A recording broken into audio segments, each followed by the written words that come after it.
Well, we are going to get started with the webinar. This is Nurturing Know-How, and I'm Holly Broman, Children's Librarian at the Central Library. We like to put on these Nurturing Know-Hows pretty much every month, and we've been doing it for over a year now, so you can check our YouTube catalog for past ones. Today we have Amy Chalker joining us. She is a fabulous nutritionist that knows so much about family nutrition. So she's going to go ahead and tell us all about it. Thank you, Holly, for that introduction. I am really excited to be talking about this very important and very big topic. As Holly said, I'm a registered dietitian, and I currently practice virtually throughout California. I do specialize in child and family feeding, but I also specialize in working with the population suffering from clinical eating disorders, disordered eating behaviors, including chronic dieting, weight yo-yoing, body image issues, sort of the full gamut. But tonight we're going to be focusing on child feeding, feeding children in ways that take into account their nutritional health, their mental health, and their emotional health, so that they are more likely to develop a positive relationship with food as they age, and hopefully don't end up in my office with issues around eating. So let's dive in. I'm going to share my screen.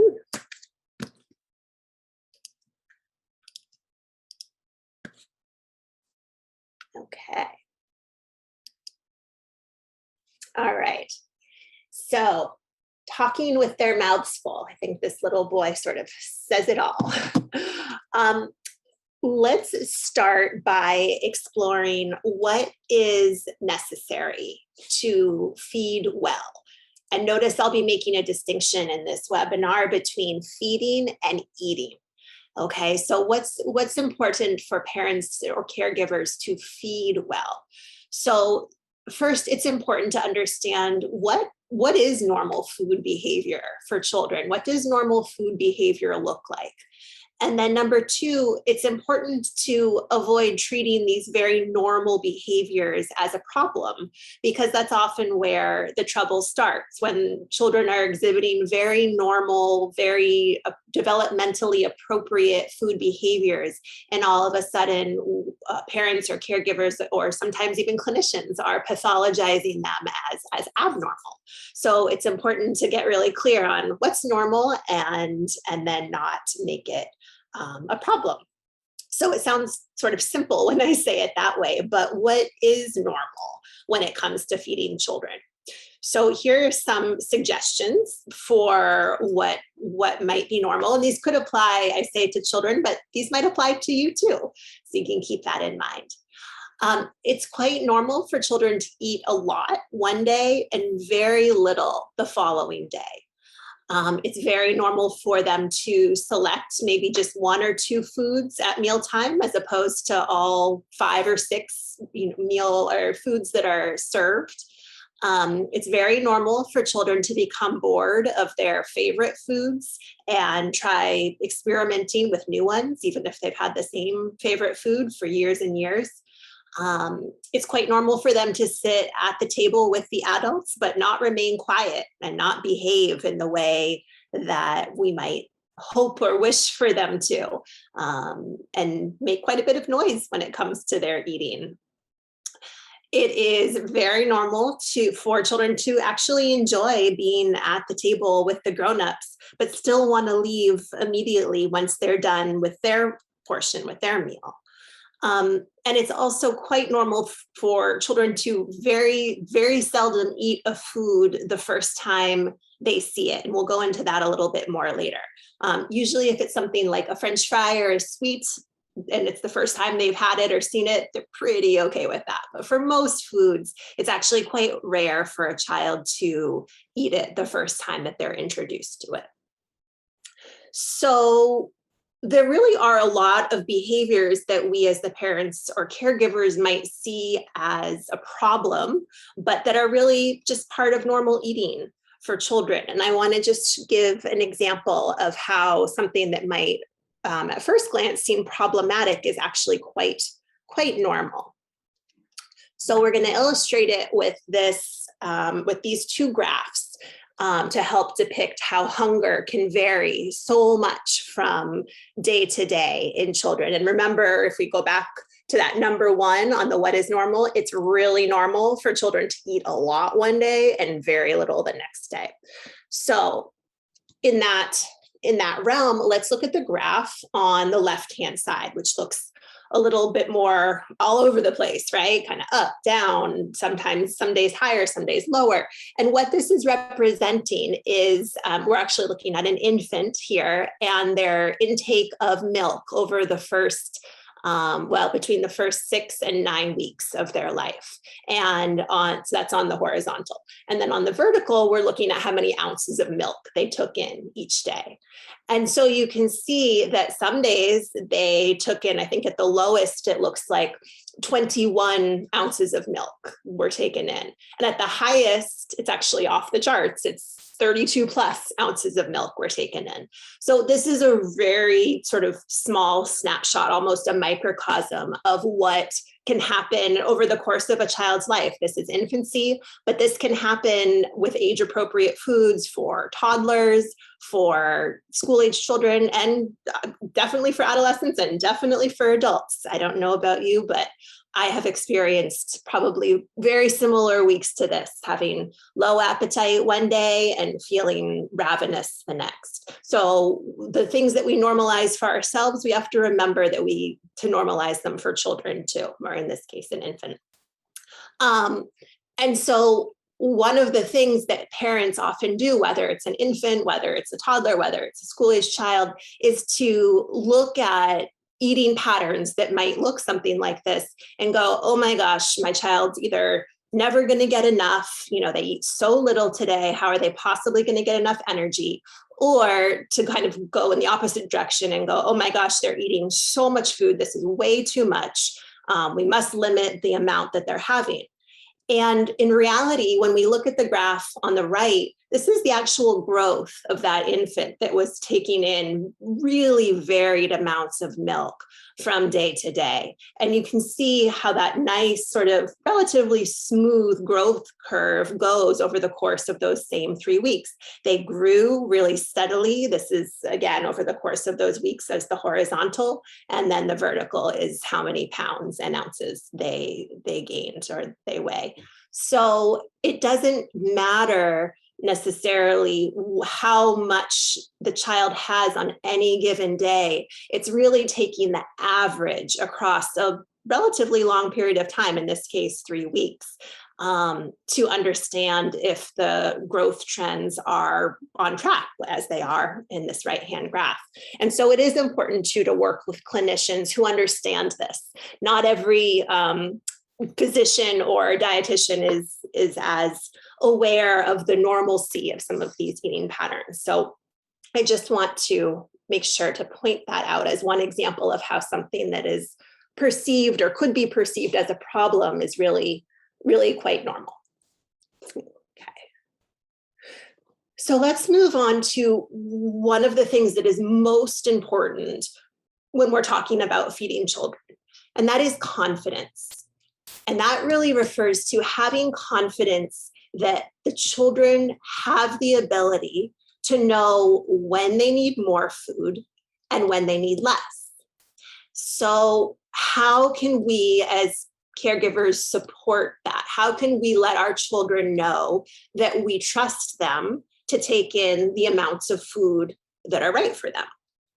So one of the ways to do this, and this is kind of the frame that we're going to be talking about tonight, is through a frame called the division of responsibility, which is a very useful strategy developed by a registered dietitian, Ellen Satter, in the 1980s.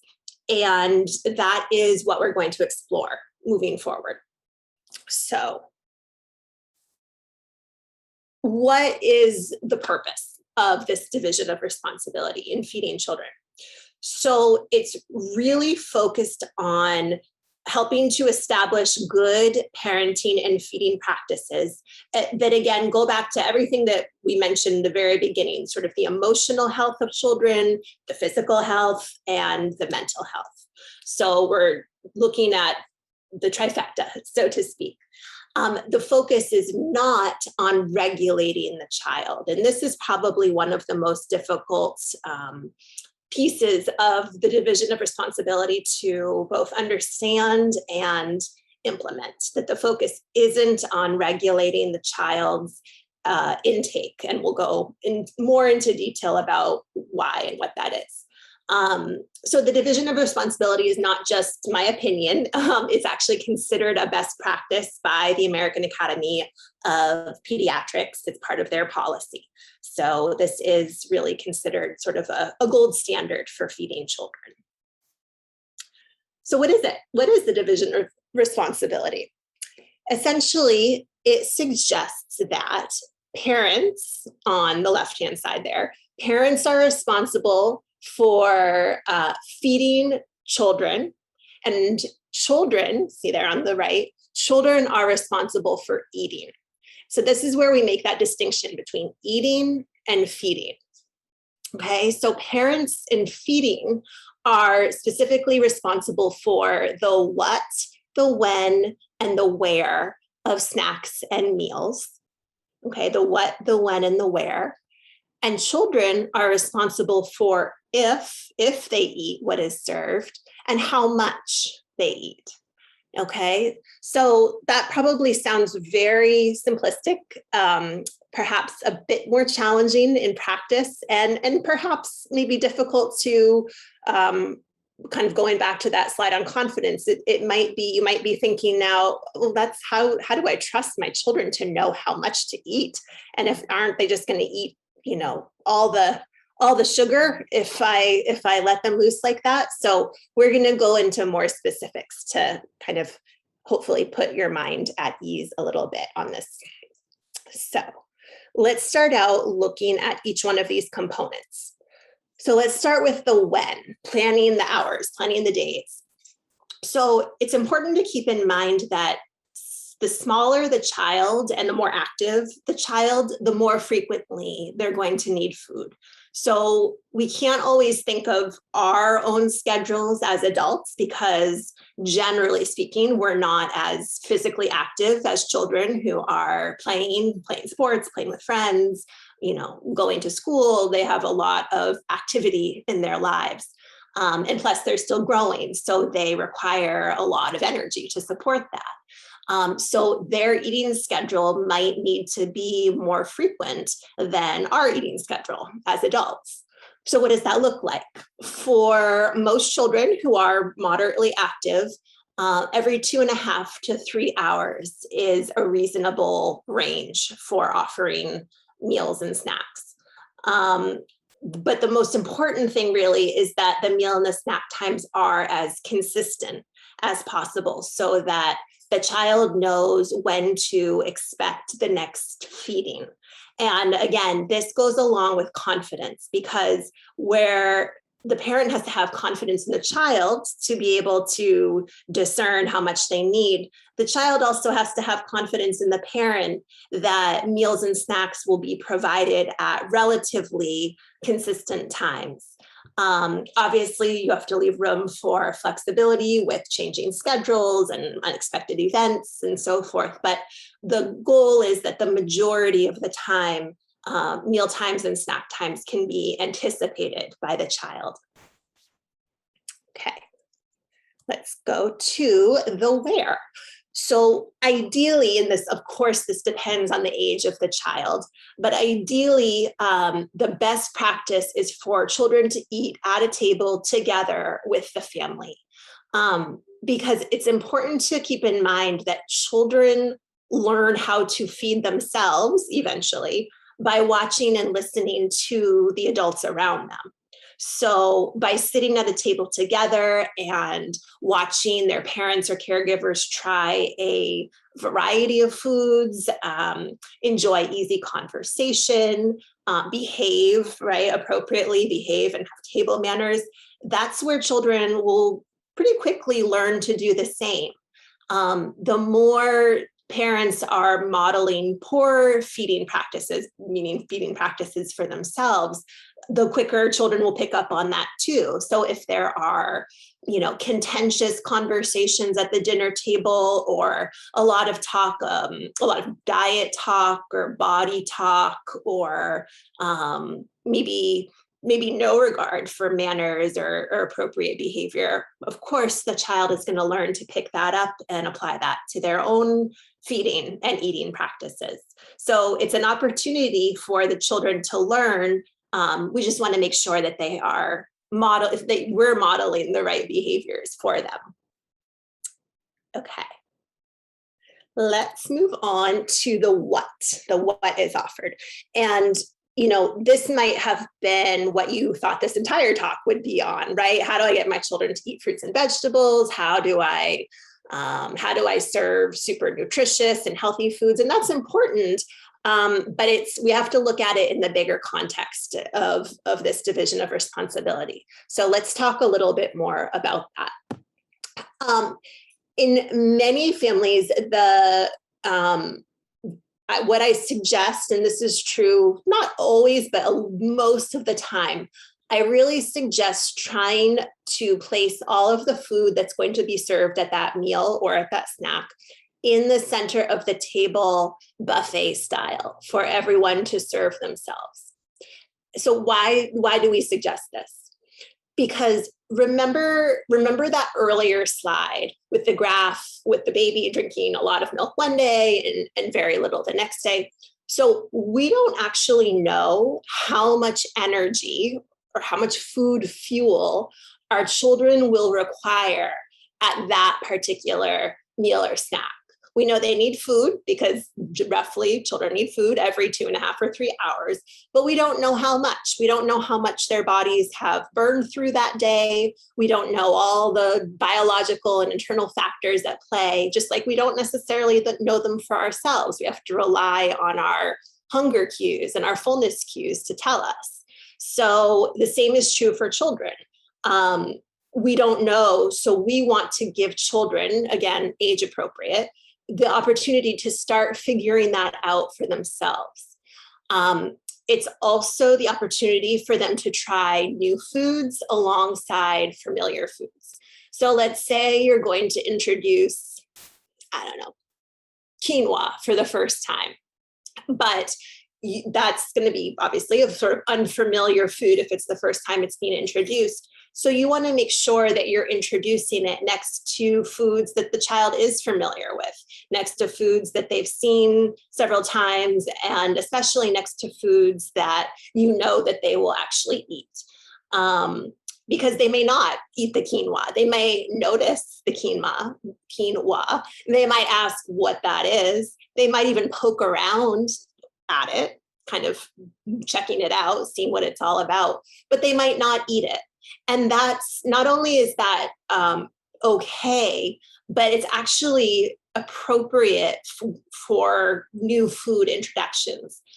We're going to talk a little bit more about that in a few slides, but I just want to bring up that initial, what is being offered and how you can go about sharing that on the dinner table so that it is accessible, but not pressuring for children to try these different things. And again, going back to sort of the age appropriateness, of course, you might have to help children serve if they're quite young, but as they get older and have the ability to serve themselves, they'll be able to do that. And they might sort of quote unquote mess up, though I don't like to call it that, but they might not accurately gauge the first time you give them this opportunity. They may not accurately gauge how much they need. They might take, so much corn and so much cheese and one little tomato slice, and that's it.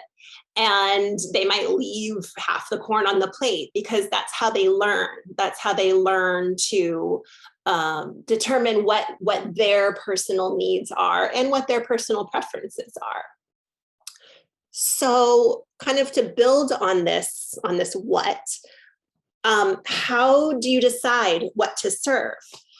So In many families, the menu can be the same from day to day. It's based on what parents enjoy, often, what's easiest, and it's how children learn.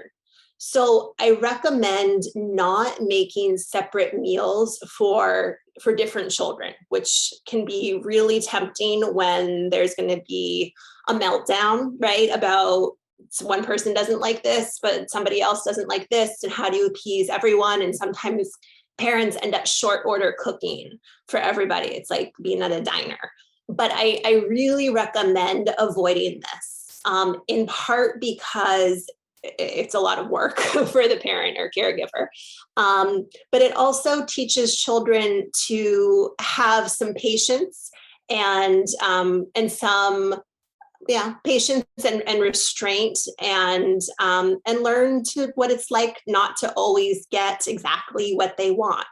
Now, that being said, you don't want to serve only food that one particular child absolutely hates. So what you can do is include a safe food, I put safe in quotation marks, but a safe food for each person that goes with the meal. So perhaps one of the children isn't thrilled with, beans, but they're okay with corn. So you can serve both, and the child who feels safer with the corn is going to have corn that night and probably not go for the beans. And maybe the other child is the opposite.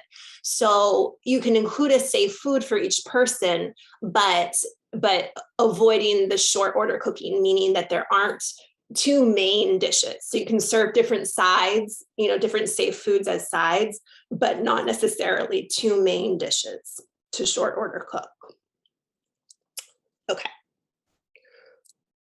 So what does an actual sort of complete meal look like? Because we really want to make sure that the child is being served, the whole family really is being served a complete meal, so that then the children can choose accordingly what they would like to try that evening. So a complete meal is going to always include some kind of protein, and that could be an animal or a vegetable protein. So that would mean any kind of beef, or if it's vegetable, any kind of beans are actually considered a protein. So is alternative meats like tofu or tempeh, or sometimes people will buy nowadays, especially the Impossible burgers, or the fake chicken nuggets or not chicken nuggets, whatever they call them these days. So some kind of protein. And then you want to make sure that there's some kind of grain on the table as well. We know maybe perhaps some of the more common grains like rice or potatoes are considered a grain. So is corn, quinoa, pasta, sweet potatoes, kind of anything grain, like in this picture, we're looking at the tamale, of course. So the filling is, it's hard to tell, but it's either beans or meat, but it could be either as the protein. And then the outside, the corn masa is the grain. And then we also want to make sure that there's some sort of non-starchy vegetable, right? So technically, non-starchy would be like more leafy greens, or like tomatoes, onions, peppers, that sort of thing. So some kind of non-starchy, sometimes we might say cruciferous vegetable like broccoli or Brussels sprouts, or a fruit. Sometimes parents prefer to serve a fruit at the meal instead of a vegetable. You can mix it up. And then finally, we want to have some kind of fat source. That could be anything from cheese, depending on the dish. It could be cheese. It could be oil, like an olive oil. It could be avocado. It could be sour cream. So you kind of have a choice when it comes to fat, but the bottom line essentially is that each of those four components are present in meals. Again, you want to make sure the menu is based on what you enjoy, and then you can adjust it accordingly for your child, adding in a safe food or making a version of the food that's perhaps more child friendly. when it comes to snacks, usually you want to offer two different things. So for instance, one snack one day might be milk and cookies. The next day it might be crackers and cheese. The next day it might be celery and peanut butter. The next day it might be chips and nuts. So you want to just have two things going, usually two things from two different food categories. So again, perhaps a grain and a fat, or a protein and a fruit, just so you can kind of mix and match. And it can get a little overwhelming to plan complete meals all the time. So it can be super helpful to make a list of kind of your go-to meals and snacks, and then just rotate it from day to day and week to week. And again, a lot of families kind of make the same meals and snacks over and over. So it doesn't have to be complicated. It can be as simple or as elaborate as you like. Some people really enjoy cooking, so I don't want to take that away from them. So let's look at a few challenges to some of these things. So oftentimes with multiple children in the household, they're going to like different food, right? One person's going to be a meat eater, one person's going to be a vegetarian, one person's going to prefer purple foods, one person's going to only, prefer white foods, for instance. So there's all kinds of likes and dislikes within the family. That's where the safe foods come into place. It doesn't have to be, catered to one person or each person all the time. That children, it's really healthy, developmentally speaking, for children to get used to disappointment. And again, it's not about feeding them foods that they hate, but not always serving their quote unquote favorite foods.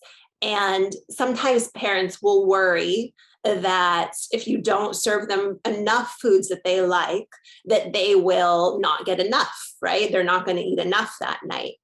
One thing about all of us, really, especially children, is that we all need the amount of fuel that we need, right? We all need the amount of calories, the amount of energy that our bodies require every single day. So one way or another, those children are going to figure out how to get enough. So let's say you start implementing the division of responsibility. You serve a meal one night that has, maybe one or two foods that a child likes, but the rest of them, they're not willing to eat. And they're upset. Maybe they're disappointed. They refuse to eat the other foods that they deem unacceptable or off limits. And you can say, that's okay. You don't have to eat them. You don't have to eat the foods that you don't like. The next meal or the next snack will be in 2 hours or 3 hours, and there'll be more options then. What often happens after 1 or 2 days of that is that children learn very quickly that you're serious, and if I don't eat this, I don't get anything else for 2 more hours. All right, fine, I'll eat what I get. But there's a restaurant in Rome that I went to once, and it was called "You'll Eat What We Serve You." And I thought that could apply quite well here. But the difference being they don't have to eat it, but ultimately after, a day or two of feeling hungry and unsatisfied, waiting those 2 hours to eat, they're going to learn really quickly that they better get while the getting's good. So that's one way to handle different likes among people. And we'll talk about some other responses in a few slides too. Okay, let's go on to another concern. What if you don't have time to prepare a quote unquote healthy meal? So when we put together these quote unquote complete meals, it doesn't have to be anything fancy. You can see here, this is a hamburger. May not look like a hamburger, but that's a hamburger. This is just a hamburger, and it meets all the criteria, right? It has a grain, it's a protein, there's actually a couple non-starchy vegetables in the lettuce and the tomato and the onion, and there's some cheese for the fat. So that's it. That's a complete healthy meal. Sometimes we think that healthy has to be mega healthy, following all the latest nutrition trends and having the quinoa and having the chia seeds and whatever. It's not the case. It just needs to have, or, most of the time have those 4 categories. And outside of that, the sky's the limit.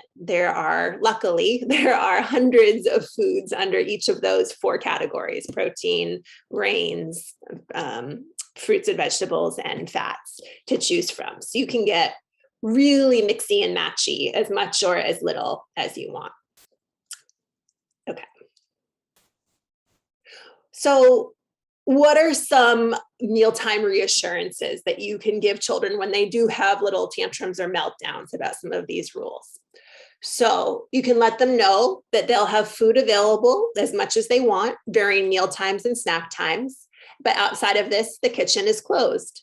This keeps children's hunger and fullness cues really on track, because if they're kind of grazing all day and have access to the kitchen or food all the time, it can be a lot harder for them to check in with their own bodies and know, how much they need to eat, when they need to eat. So it's really helpful for children and us, for that matter, us as adults, to stick to meal times and snack times that your body learns to expect food at.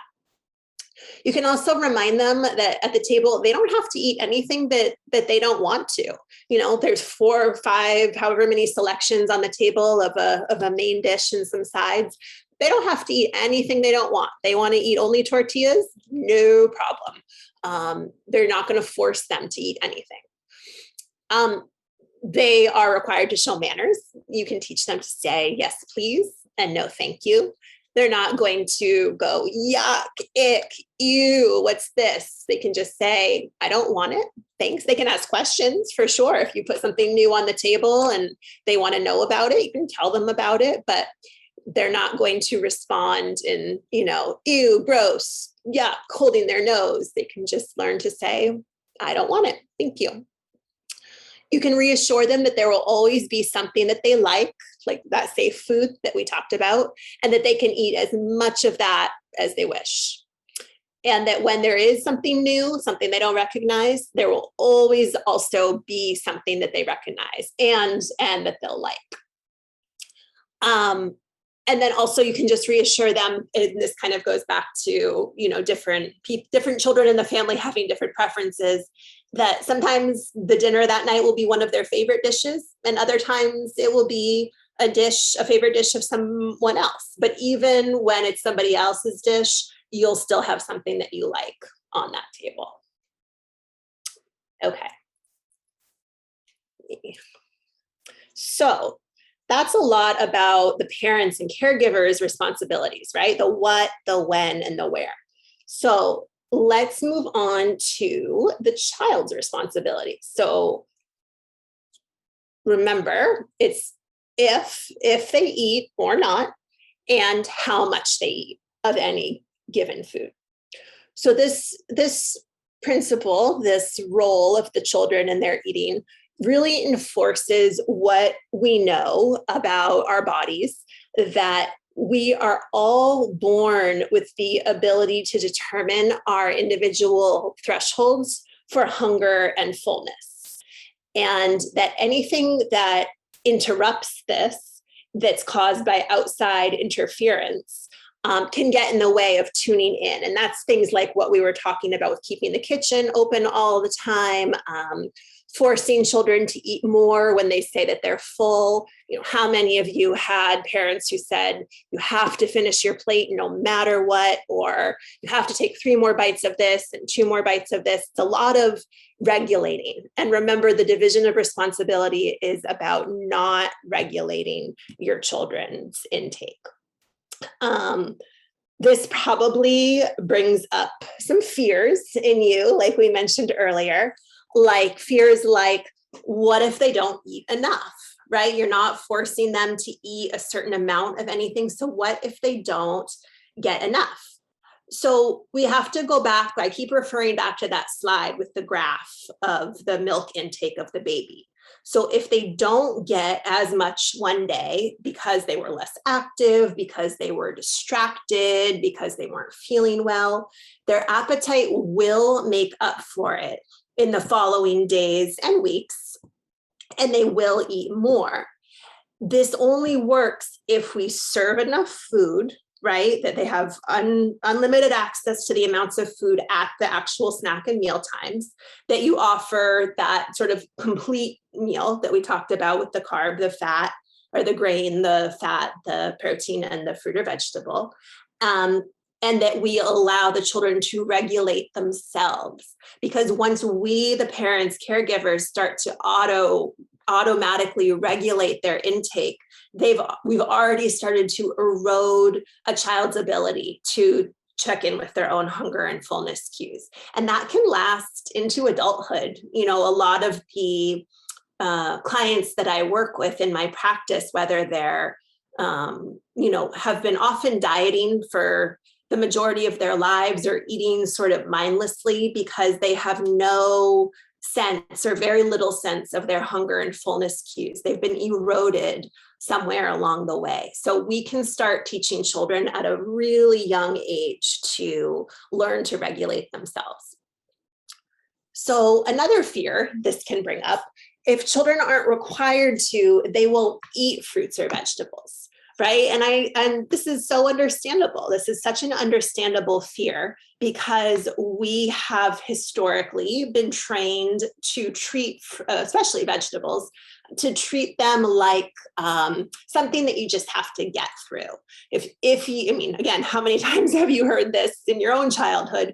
If you eat your carrots, then you can have dessert. If you have 2 bites of your broccoli, then you can leave the table, right? It's set up for those vegetables, sometimes fruits too, to be kind of the bad guys, the thing that you have to get through in order to get the good stuff or get what you want. So what if, and this is the suggestion of the division of responsibility, what if we don't give vegetables or fruits sort of special status as something that you don't have to get through in order to get the good stuff? The more that parents can avoid sort of creating this hierarchy with the different food categories and just offering them, as we talked about, buffet style, all together, all next to each other, and offer them in different forms. You don't always want to just offer like raw spinach. That might not end up being the most appealing version, but you might offer creamed spinach, and a child that doesn't eat the raw spinach might go, oh, this is kind of cool, creamed spinach, and get super into that. Or, as I'm sure you know, as parents, sometimes if the carrots are, the carrot medallions, coins are like in the shape of stars. If you have little cookie cutters, its shape can be a huge draw for kids. Texture, consistency, all these things are great ways not to trick your children into eating their fruits and vegetables, but just to learn, what do they gravitate toward? What is appealing for them? What are their likes and dislikes? So that is often how it works with fruits and vegetables. Another fear is that their children will only eat X. You put all this food on the table and the child only eats the pasta. They only eat the tortillas. This happens, right? So, I have had parents tell me about children going through like 6 slices of bread and butter, and that's what they eat at the dinner table that night. So in those cases, what do you do? The urge to regulate is super strong, right? Because you watch them eating 12 slices or whatever of bread with butter, and the urge is to be like, stop. However, if you can restrain yourself from doing that and letting the child figure it out on their own, 99.999% of the time, that child is going to learn to do it for themselves. Meaning, oftentimes when a child eats a ton of something, like, I'm just being a little bit facetious with the bread, but sometimes it can be a lot of bread. Oftentimes it's because, it can be one of 2 things. It can be because that food has been restricted in some way in the past, and now they have unfettered access to it. So they go a little nuts. What happens when you don't let yourself have something for a long period of time? When you do have access to it, you go a little nuts, right? And also because when children have the ability to regulate themselves, their bodies are going to ask them for things. How often have you had, maybe you've gone on vacation and you've had days of eating like really rich foods that you might not have had that you don't have in your normal day-to-day life very frequently. When you come back from that vacation, like your body is usually craving fresh foods. It's usually craving like salads and fruits and vegetables. And you don't even have to make it such a point. It's just what the body's asking for. This happens for children too. They have a lot of bread or grains or carbohydrates one day. At some point, their body is going to start craving some of those other foods, proteins, more fibrous foods. And so as long as they're available, the children are going to learn to gravitate toward it. And remember that nutrition is over the course of a lifetime. So if a child isn't getting all of their servings of fruits and vegetables for a span of days or weeks and even months, they have the rest of their lives to balance that out. So you don't have to worry about a child having deficiencies if they seem to gravitate toward a particular set of foods more often. Doesn't mean you stop serving the fruits and vegetables and other fibrous foods. And one of the reasons for this is because it can take up to 20 or 30 times for a child to see a new food on the table for them to actually eat it. And the process might go kind of like I said earlier, they'll see it a couple times. They might ask about it a couple times. They might poke at it a couple times. They might put some on their plate and not touch it a couple times. They might play, kind of push it around on their plate for a few times. They might put it in their mouth and take it back out again a few times. And then finally, they might actually eat it. So again, this goes back to our very first slide of what is normal. It is normal for children to not gravitate toward a food the first 20 or 30 times. This has been proven by studies. So if we can, again, be restrained as the parent or caregiver, then we can allow our children their normal developmental process. Another way that children learn to eat new foods is that you eat those same foods with enjoyment. That all the foods that are served at the table, you try them periodically or consistently, and you model, food enjoyment. You don't have to be over the top and go, these are the most delicious beans I ever had, but you eat them and enjoy them just as you would, the same way you enjoy all the other foods. And again, kind of going along with the no pressure, you introduce these new foods in silence. You don't say, okay, we have this delicious broccoli coming out. That's why we put a bow on the broccoli. We don't try to make broccoli anything other than it is. It's broccoli. But you don't make special commentary on it. You just serve it alongside all the other foods and let the child go through their process because they will. Okay. We have, I think, 2 more slides to get through. So I want to make special mention of dessert because this is often a question that comes up. Because dessert is, delicious, but also not particularly nutrient dense, meaning it has a lot of calories, it has a lot of energy, which is important for children. They need a lot of energy and calories, but it doesn't have a lot of vitamins and minerals or fiber to go along with it. So because of that, you get to take on more of the roles of the division of responsibility than you would with other foods.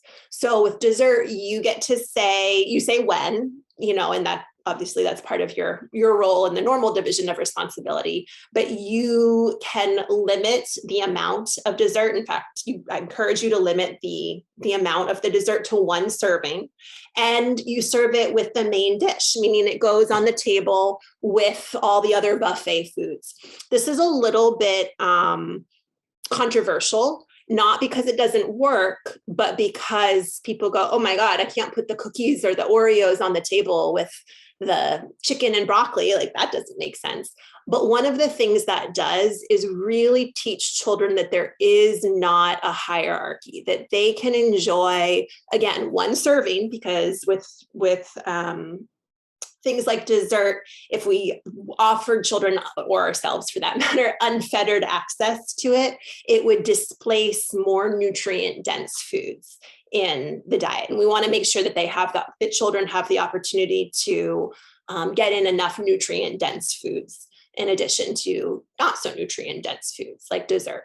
But again, one way to take away the specialness of dessert and not make it like a mad dash to the cookie jar when dessert is in the house is to just serve it with the main dish in silence, make it normal, make it just part of the meal that you offer, and move along, and don't give it special preference. Okay. I think we have, this is sort of the typical challenges, and we've talked about some of them, but I'll just kind of run through them. The child says they're not hungry. You can say, perfect, you don't have to eat, just like we've talked about, you don't have to eat, but I want you to sit with us for a while at the table while we all eat. That's a great way for children to learn patience and learn manners. Your child might be so happy playing, doing other activities on their phone that they don't want to go eat. So one way to do this is to set a timer for 5 minutes or so and create a pre-meal routine, like washing your hands, going to the bathroom, all of that, so that there's sort of a countdown and it's not just okay, everybody drop what you're doing and come eat. Often when children are done and they want to leave the table immediately before other people are done, you can let the younger ones leave, but the older ones can be required to stay longer. And if they stay longer, involve them in the conversations, keep it light, keep it easy. Probably don't talk about grades and homework and that kind of thing, but it's a great way to get older children to want to stay longer. If your child asks for food immediately after the mealtime ends, you can, again, kind of set your limits based on the division of responsibility. You can say, I understand, but you're going to wait for the following meal in 2.5 hours, and then we're going to have a snack or whatever it is. They might throw a tantrum, but this is also how they'll learn to eat enough at the previous meal so that they're not hungry between meal and snack times. Oftentimes children want your attention once they're finished eating, but you haven't finished eating. So for younger children, it's really appropriate to have an actual activity that they can do next to the table, like something that's special for when they finished eating, to encourage them to leave time for parents to finish. Finally, they may ask for something that's not on the table, like jelly for the bread, for instance. There might be butter, but there's not jelly. This is another way to maintain the division of responsibility. And you can say, I understand that you really like jelly. It's just not part of the menu right now. And I'll take it into consideration to offer for future meals. It just keeps the division really clear. You're responsible for the what and the when and the where. And then the child is just responsible for the if and the how much. Okay. So when you first apply this, don't freak out. It works best when you apply kind of the whole thing and not just cherry pick certain parts, because it can be really confusing for children.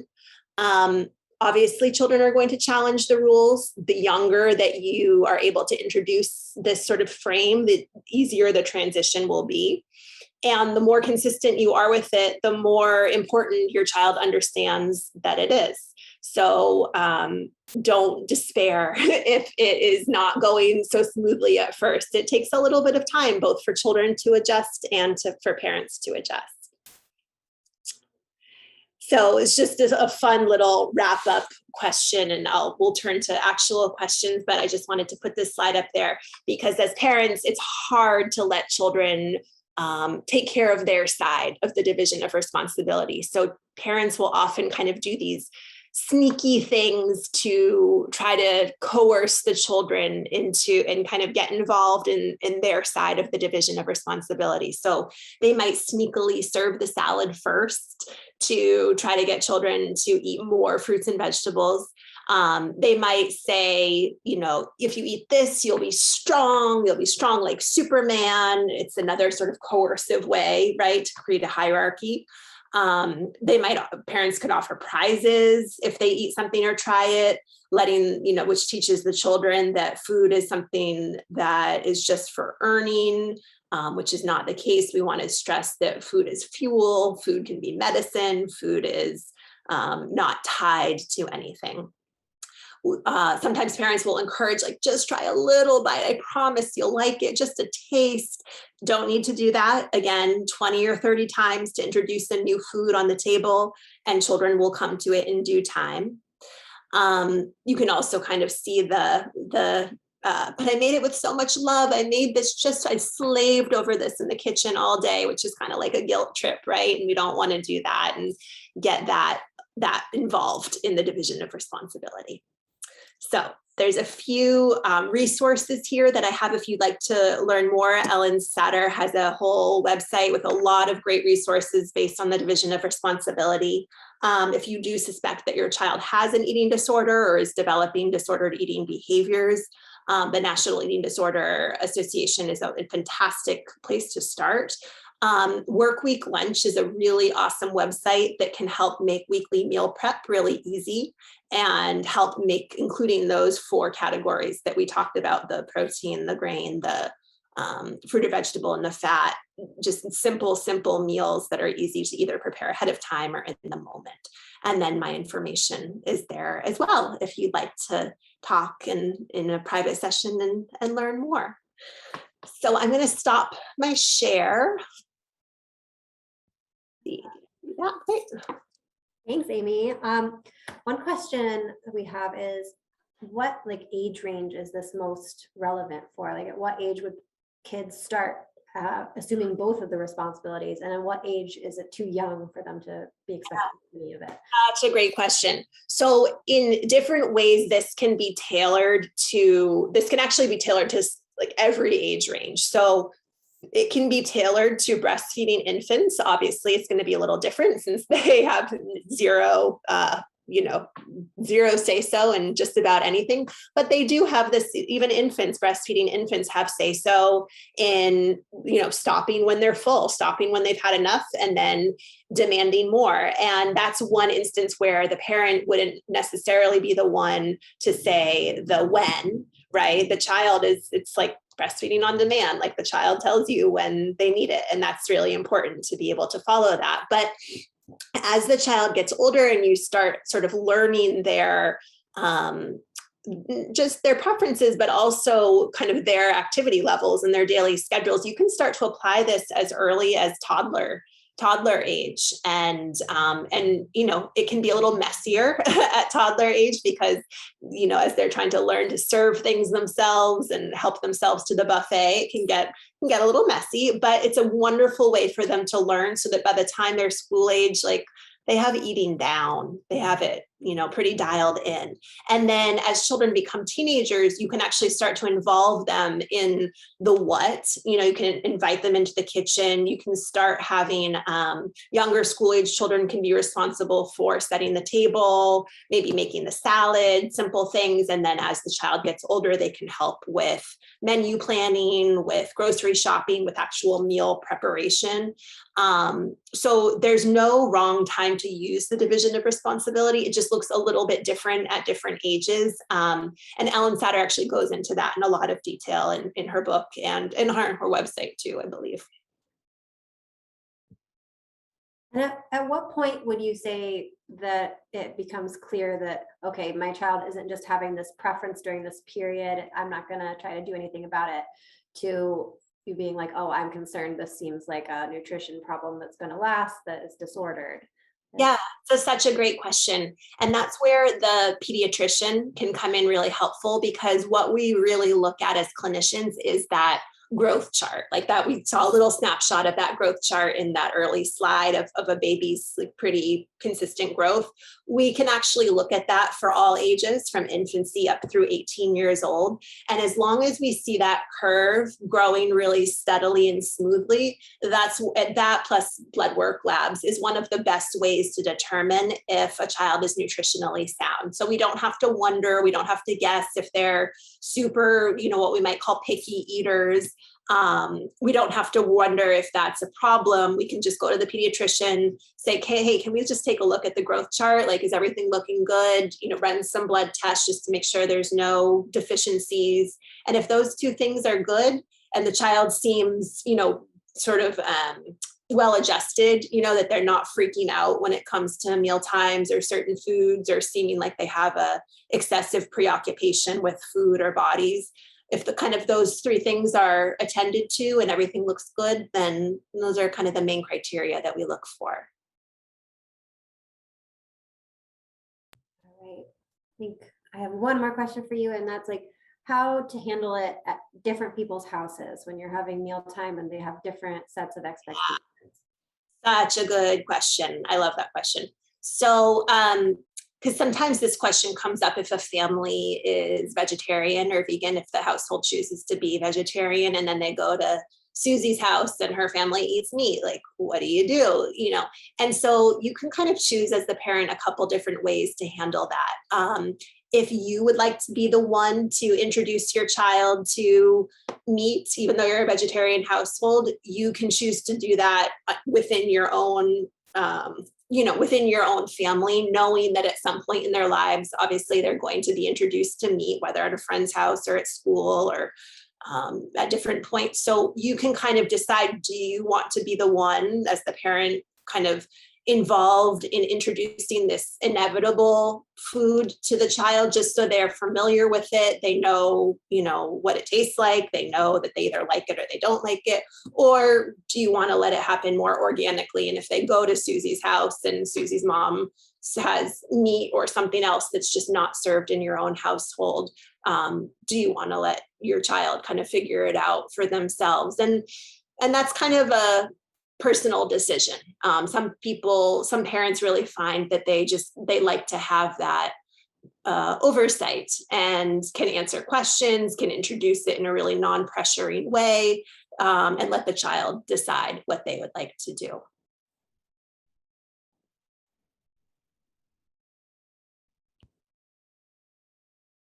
Yeah. And then around like the rules that people have as far as like, oh, the salad always gets eaten before you move on, or Yeah, what do you do about that?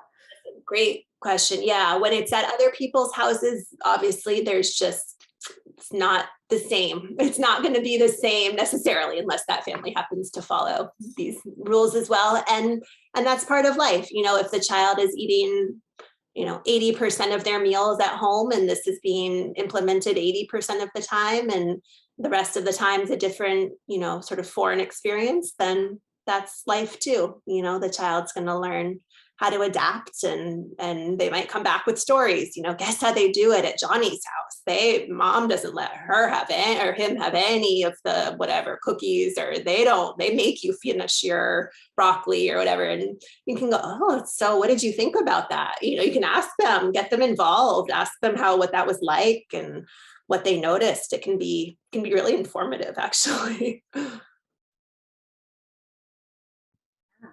That's great advice. Thank you so much for sharing all of this with us. My pleasure. And yeah, I hope that everyone has a great night, and we'll see you again next week for the Spanish version of this. Awesome. I look forward to it. Thank you, Bye. everyone.